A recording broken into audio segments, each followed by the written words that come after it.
Dans cette vidéo, nous allons voir l'histoire de la vie. La diversité d'espèces que l'on peut observer actuellement ne représente même pas 1% de la biodiversité qui a foulé cette Terre. Par conséquent, la vie a énormément évolué depuis son apparition. Tout commence lors de la formation de l'univers, ce que l'on appelle le Big Bang, il y a environ 13,7 milliards d'années. À l'issue de la formation de l'univers, la Terre et le système solaire vont se former il y a environ 4,55 milliards d'années. La Terre à l'époque est une immense boule de feu constituée de lave, de roches en fusion, où la vie est impossible. Mais quelques millions d'années plus tard, la Terre va progressivement se refroidir et une croûte va pouvoir se former en surface. On peut voir ces vieilles roches aujourd'hui dans certaines zones du globe, on les appelle des cratons. On peut trouver certains de ces cratons en Amérique du Nord, au Canada, mais également dans le nord de l'Europe, au niveau des pays scandinaves, ou encore au niveau de la Sibérie. Ces cratons sont principalement des gneiss, c'est-à-dire par exemple des granites, des roches plutoniques, qui ont subi un métamorphisme, une transformation minérale sans fusion partielle. Il y a environ 4 milliards d'années avant notre ère, on peut penser que l'eau est apparue. On a proposé deux hypothèses pour expliquer cette apparition de l'eau. La première hypothèse est que l'eau de la Terre aurait été libérée sous forme de vapeur d'eau, puis cette vapeur d'eau se serait condensée pour former une couche de nuages, à l'origine de pluies torrentielles pendant plusieurs millions d'années. L'autre hypothèse est que l'eau aurait été apportée par une pluie de débris de roches qui portaient de la glace, comme par exemple des comètes. Ces corps se seraient alors désintégrés lors de leur collision avec la Terre et auraient libéré de l'eau qui aurait formé progressivement les différents océans. Il y a environ 3,9 milliards d'années se terminent les bombardements intenses de météorites. En effet, auparavant, les bombardements de météorites étaient très fréquents, très réguliers. À partir de 3,9 milliards d'années, ces bombardements diminuent. Il y a environ 3,8 milliards d'années, c'est enfin l'apparition de la vie. Ces premiers organismes sont très simples, constitués probablement d'une cellule, avec une membrane qui leur permet de les protéger dans l'eau. Ces organismes seraient donc apparus dans l'eau, puisque c'est le seul lieu qui leur permettrait de se protéger des UV du soleil. Vers 3,5 milliards d'années, c'est la probable apparition des premières cyanobactéries. Ces cyanobactéries peuvent former des structures que l'on appelle les stromatolites, structures que l'on peut retrouver sous forme fossile. Il est probable que ces cyanobactéries, qui réalisaient la photosynthèse, c'est-à-dire qui produisaient du dioxygène, sont responsables de la grande oxydation qui a eu lieu à l'époque. Il faut imaginer que l'atmosphère était très pauvre en dioxygène. L'apparition de ces êtres vivants a donc permis de libérer dans l'atmosphère une grande quantité de dioxygène en réalisant la photosynthèse, c'est-à-dire la production de matière à l'aide de l'énergie solaire. En effet, lors de la photosynthèse, les êtres vivants libèrent du dioxygène qui est un déchet de cette réaction chimique. Le dioxygène est utilisé par tous les êtres vivants pour produire de l'énergie. En réalisant la photosynthèse, ces êtres vivants de l'époque ont donc permis à la quantité de dioxygène atmosphérique d'augmenter, permettant ainsi le développement de toute la vie qui suivra. Cette augmentation de la quantité de dioxygène dans l'atmosphère va également permettre la production d'un autre gaz que l'on appelle l'ozone, ozone qui va former la couche d'ozone, une couche essentielle puisqu'elle nous permet d'être protégés des UV. Cette grande oxydation de l'époque va donc permettre la prolifération de la vie qui suivra. Il y a 2,2 milliards d'années, les premiers organismes eucaryotes apparaissent, c'est-à-dire des organismes constitués d'une membrane, d'un cytoplasme, comme auparavant, mais avec en plus un noyau qui renferme la molécule d'ADN, c'est-à-dire l'information génétique des êtres vivants, le disque dur des êtres vivants. Dans la foulée apparaissent les premiers organismes pluricellulaires, c'est-à-dire constitués de plusieurs cellules. Entre 600 millions d'années et 544 millions d'années va se développer toute une faune dans les océans qu'on va appeler la faune d'Ediacara. Cette faune étant constituée principalement de cnidaires, avec notamment des méduses primitives, on peut voir se développer également certains végétaux et des bactéries. Toute la période que nous venons de décrire se déroule avant 542 millions d'années. On va appeler cette période le Précambrien. Cette période est très mal connue puisque nous trouvons peu de traces de fossiles et donc il est difficile de retracer l'histoire de la vie au-delà de cette date. Nous allons maintenant décrire l'ère suivante, que l'on appelle l'ère primaire. Cette ère se déroule entre 542 millions d'années et 245 millions d'années. Cette ère primaire, également appelée paléozoïque, est une ère durant laquelle les continents vont se rapprocher jusqu'à en former un seul, qui sera appelé la Pangée, le continent unique. La première période qui nous intéresse est le Cambrien. Durant le Cambrien, qui se déroule entre 542 millions d'années et 488 millions d'années, une faune assez variée va pouvoir se développer. On a décrit cette faune comme étant la faune de Burgess. Cette faune est constituée de nombreux organismes, comme par exemple le Deinonychus, qui est un animal. Contrairement à ce que l'on pourrait croire, ce n'est pas un végétal, c'est un animal, mais qui est porté sur une tige. On trouve également certains organismes très étranges, comme Hallucigenia, qui possède des appendices flexibles très étranges tout autour de lui. Il est probable que cet organisme était en réalité un annélide, c'est-à-dire un ver, un cousin très lointain du ver de terre. On peut trouver également certains organismes comme Opabina, qui possèdent une trompe frontale terminée par une petite pince. Fait intéressant, cet organisme possède des yeux au-dessus de la tête, 5 pour être exact, et des segments du corps qui peuvent laisser penser à des branchies. On peut y trouver également certains arthropodes, c'est-à-dire des animaux à pattes articulées, des lointains cousins des araignées et des insectes, comme par exemple Marella, un organisme qui faisait environ 25 à 190 mm de long. Les premiers trilobites font leur apparition, et on peut également y trouver un petit organisme de 4 cm de long, Pikaia. Cet être vivant a une particularité, il possède une corde. La corde est une structure cartilagineuse qui est spécifique de l'embranchement des chordés. Or, les chordés donneront une branche qui sera celle des vertébrés. Par conséquent, Pikaia précède l'arrivée des premiers vertébrés. À l'issue du Cambrien, une nouvelle période s'amorce, celle de l'Ordovicien, qui se déroule entre 488 millions d'années et 423 millions d'années. Durant cette période, la vie continue de se développer, avec notamment des céphalopodes, comme l'orthocère, un lointain cousin des pieuvres et des seiches. On y trouve également des crustacés, des oursins, des foraminifères et des trilobites, même si leur nombre commence à décroître légèrement. À cette époque apparaissent également les premiers poissons. À ce stade, ce sont des poissons que l'on appelle les ostracodermes, c'est-à-dire des poissons sans mâchoire. Ces poissons sont constitués d'une cuirasse qu'ils ont sur le dos. Le monde végétal se développe également. On peut y trouver notamment des algues vertes, des algues brunes qui vont se diversifier au détriment des cyanobactéries.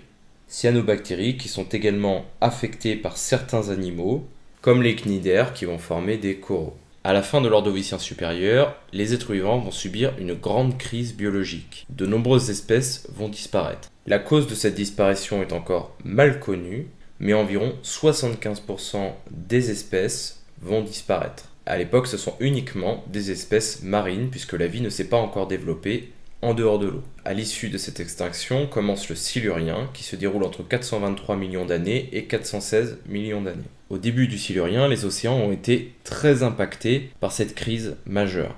Par conséquent, la vie va prendre quelques millions d'années pour reprendre ses droits. Les espèces ayant survécu au cataclysme vont connaître ce que l'on appelle une radiation évolutive, c'est-à-dire qu'elles vont se diversifier très rapidement.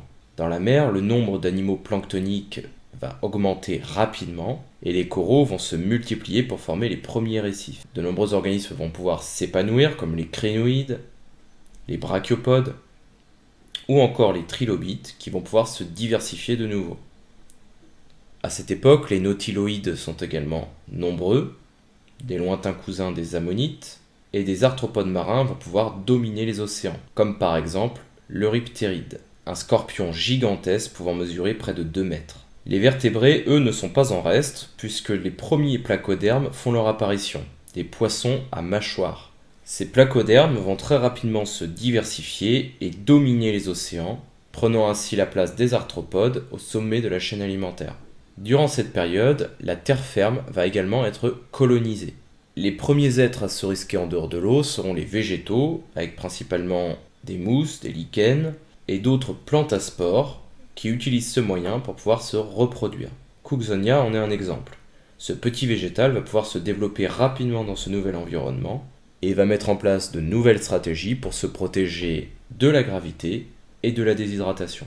Des animaux vont également suivre cette végétation en dehors de l'eau, comme par exemple Strudiella devonica, un petit arthropode qui va oser sortir de l'eau. Par conséquent, le Silurien va être une époque décisive, puisque pour la première fois, des êtres vivants vont se risquer en dehors de l'eau. La période qui suit se déroule entre 416 millions d'années et 359 millions d'années. C'est ce que l'on appelle le Dévonien. Durant cette période, les vertébrés vont évoluer vers des formes plus complexes et notamment vont conduire aux premiers tétrapodes, c'est-à-dire des organismes qui possèdent 4 membres. Ces tétrapodes donneront ensuite les premiers amphibiens, des lointains cousins de nos grenouilles et rainettes actuelles. Ces tétrapodes, comme Ichthyostega, vont principalement vivre dans l'eau, mais pourront progressivement coloniser la terre ferme. Du côté des arthropodes, la terre ferme a été largement colonisée par les insectes et les araignées. Cette terre ferme est riche en végétation puisque les premières forêts se développent progressivement. Des végétaux que l'on appelle les progymnospermes s'étendent à perte de vue. Dans les océans, ce sont maintenant les placodermes qui vont dominer les mers, grâce notamment à leur puissante mâchoire. À la fin du Dévonien supérieur se produit une nouvelle crise biologique. 75% des êtres vivants vont disparaître. Cette crise est probablement due à une chute de météorites ou à une glaciation qui aurait causé la disparition d'un grand nombre d'espèces. À l'issue de cette extinction, commence le Carbonifère, une période qui s'étend de 359 millions d'années à 299 millions d'années. Durant la période du Carbonifère, la végétation va fortement se développer avec de gigantesques forêts constituées principalement de fougères géantes. Par exemple, certains lépidodendrons mesuraient jusqu'à 40 mètres de haut. Les premiers conifères font également leur apparition, c'est-à-dire des plantes à graines. À l'époque, ils sont encore discrets puisque ce sont les fougères qui dominent. Cette végétation luxuriante du Carbonifère, en se fossilisant, formera par la suite le charbon que nous exploiterons notamment en Europe au XIXe siècle. Les animaux se sont également beaucoup diversifiés. À l'époque, la quantité de dioxygène dans l'atmosphère est très importante. Cela a donc permis à certains organismes possédant un appareil respiratoire peu performant de grandir. On pouvait donc observer à l'époque des libellules qui mesuraient jusqu'à 60 cm d'envergure, comme par exemple Meganera moni. Sur le sol, les scorpions pouvaient atteindre jusqu'à 60 cm de long, et on pouvait trouver des araignées gigantesques, ou encore des scolopendres, des cousins éloignés de nos mille pattes actuels, comme par exemple l'Arthropleura, qui mesurait jusqu'à 2 mètres de long. Durant le Carbonifère, on va également voir apparaître les premiers amniotes, c'est-à-dire des animaux qui vont pondre des œufs amniotiques, avec une coquille. Précédemment, les organismes pouvaient pondre des œufs, mais ceux-ci n'avaient pas de coquille. Ainsi, ils étaient contraints de pondre leurs œufs dans des milieux aquatiques. Ces amniotes, qui peuvent pondre des œufs sur la terre ferme, vont pouvoir se développer rapidement puisque c'est un avantage évolutif. Ces organismes sont les premiers reptiles. À l'époque, ils sont encore de petite taille, comme par exemple le Temnospondyli. La période qui suit se déroule entre 299 millions d'années et 245 millions d'années. Il s'agit du Permien. Au niveau continental, cette période voit la formation d'un continent unique appelé la Pangée. Les fougères arborescentes sont encore très abondantes, mais les conifères se développent de plus en plus. La taille des arthropodes diminue progressivement et les vertébrés se diversifient. L'acquisition des œufs avec coquille permet une diversification. On peut donc trouver à l'époque des organismes bipèdes comme Eudybamus, des animaux qui avaient la capacité de planer dans les airs, comme par exemple Coelurosaurus, ou encore des organismes qui possèdent une voile thermorégulatrice sur le dos, c'est-à-dire qui leur permettent de contrôler, réguler leur température, comme par exemple Dimétrodon.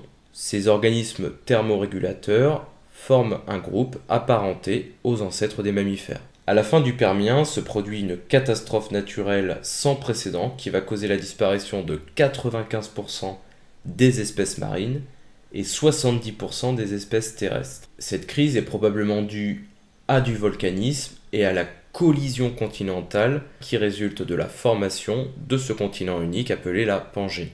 Au milieu de ce continent s'étendait une grande chaîne de montagnes appelée la chaîne hercynienne. Sur Terre, il reste encore aujourd'hui des traces de cette ancienne chaîne de montagnes qui était bien plus haute que l'Himalaya, comme par exemple en Bretagne avec la chaîne armoricaine. La chaîne armoricaine située en Bretagne est bien un vestige de cette ancienne chaîne de montagnes qui s'appelait la chaîne hercynienne. Cette crise de la biodiversité va mettre fin à l'ère primaire. À partir de 245 millions d'années commence l'ère secondaire, une ère dominée par les reptiles. Entre 245 millions d'années et 205 millions d'années commence le Trias, la première période de cette ère secondaire. À cette époque, dans les mers va se développer un plancton qui va fabriquer des coquilles en calcaire. Sur Terre, la végétation, qui était constituée principalement de fougères, des lycophytes, domine encore le Trias, mais vont progressivement laisser leur place à des ginkgos, des cycades, puis à d'autres conifères qui vont devenir majoritaires à la fin du Trias. Dans le règne animal, les reptiles vont fortement se diversifier et les premiers mammifères font leur apparition. Également à cette époque, les premiers chéloniens, c'est-à-dire les premières tortues ancestrales, vont coloniser les mers et les terres.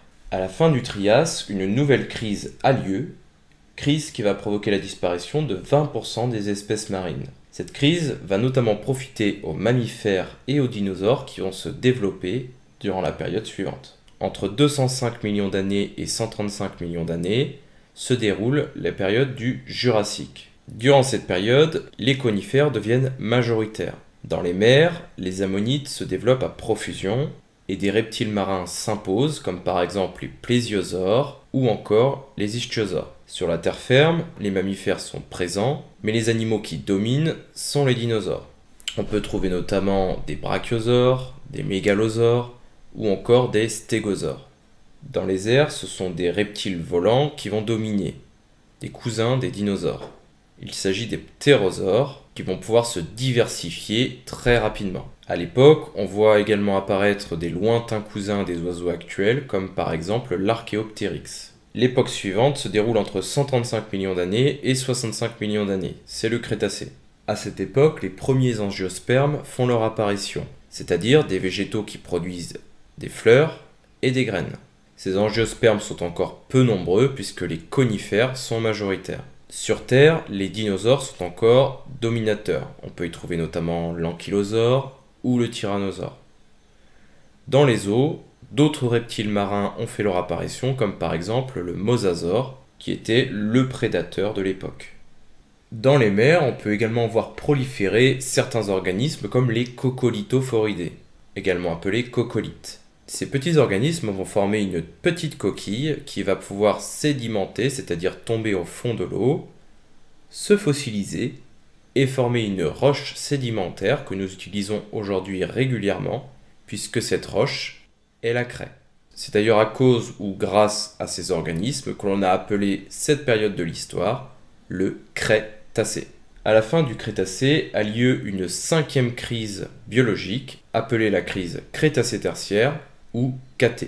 Cette crise Crétacé-tertiaire va provoquer la disparition de 76% des espèces marines. Et sur Terre, elle va causer la fin des dinosaures. Les causes de cette extinction seraient probablement une météorite de 10 à 20 km de diamètre qui aurait percuté la Terre au niveau du golfe du Mexique. À la même époque, au niveau de l'actuelle Inde, un volcanisme très intense lié à un point chaud s'est manifesté. Ce volcanisme a entraîné une augmentation de la concentration en gaz à effet de serre dans l'atmosphère et donc un réchauffement climatique. Les nuages de cendres ont également pu obscurcir le ciel, produisant une nuit d'environ 1 an. Cela aurait pu provoquer la disparition de la végétation, puis par une réaction en chaîne des herbivores et des carnivores.